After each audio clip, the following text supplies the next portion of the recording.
Good morning, my dear brothers and sisters. And once more, Merry Christmas to all of you and a Happy New Year. We wish to welcome all of you to our Eucharistic celebration.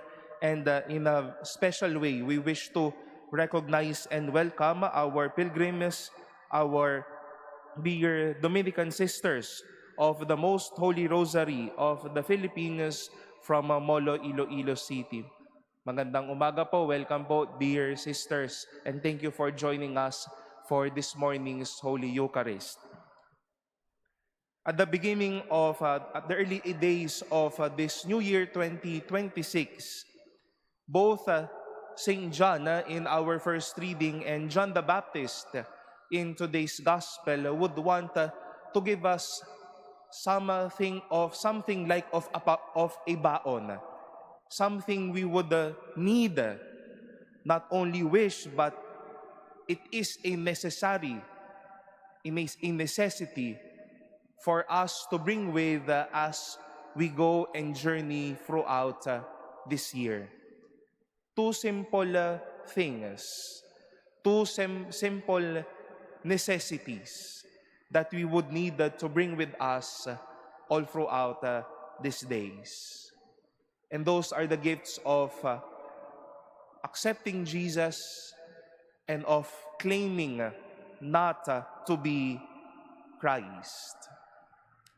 Accepting Jesus is a distinct and a straightforward description, or not to accept Jesus was the straight and distinct description of St. John in today's first reading.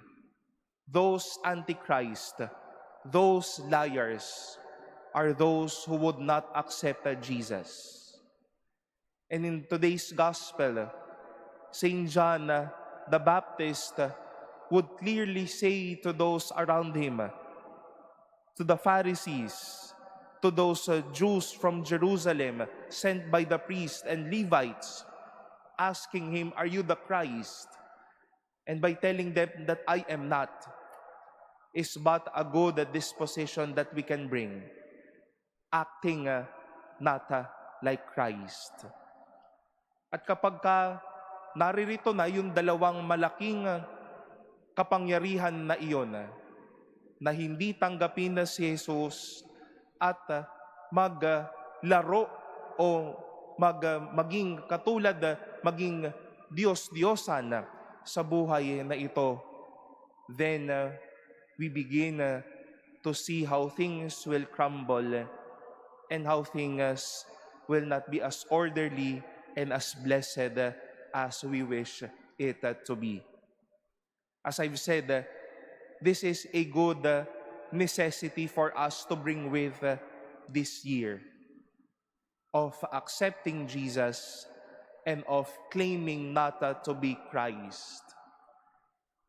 Baka ang dami na po nating tinatanggap nito mga nakaraang mga araw ng Pasko. O kaya nung unang araw pa lamang ng taon, ang dami na nating tinanggap na mga biyayang nawawala din naman.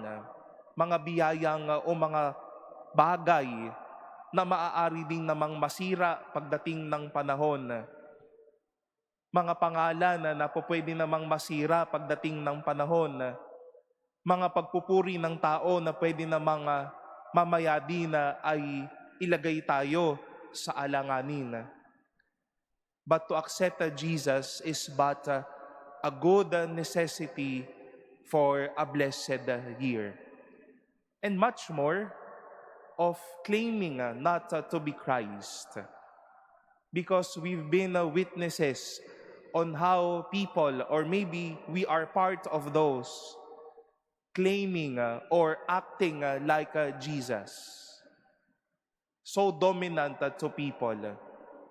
So dominant even to the point of rejecting Jesus, rejecting the church, and even of rejecting God. Of being so powerful in the midst of people wanting mercy and love. But it was not John the Baptist. It is not for Christians. It is to say always that Christ is above everyone, that we are acting in the presence of Christ.